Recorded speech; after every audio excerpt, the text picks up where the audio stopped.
Simplified pulley systems don't go much beyond the Newton's laws of motion and the work-energy equivalence principle. Still, these questions are considered very tough. And that's just because people don't understand what really happens. The best way to understand these is to see how this pulley system actually operates. Like this. Let's try to solve it. Examine the assumptions for that now. Now to solve, the first thing we need to do is to mark out various physical variables in the problem, which is nothing but the accelerations of the bodies and the tensions of two separate strings.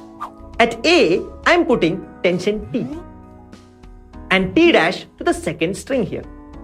For getting the relationship between T and T dash, I take the free body diagram of pulley 2 here.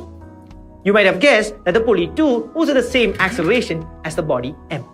So I've got 2T minus T dash equals mass of the pulley into acceleration A. But hey, this pulley 2 is massless.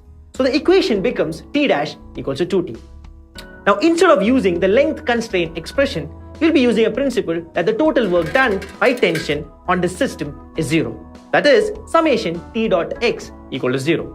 Applying this to our system, we get 2T dot x minus T dot x1 minus T dot x2 equal to 0. Solving, you'll get x equals x1 plus x2 by 2, and differentiating it twice, you get acceleration A equals a1 plus a2 by 2.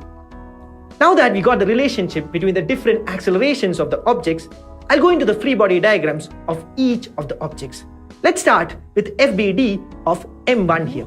So with that, if I analyze, I get M1G minus T equals M1A1. Now let's move on to the FBD of M2. There, the expression will be M2G minus T equals M2A2. Now move on to the FBD of the M here. You get 2T minus mg sine theta equals MA. Use all these expressions, simplify, factorize, and hence you get the solution.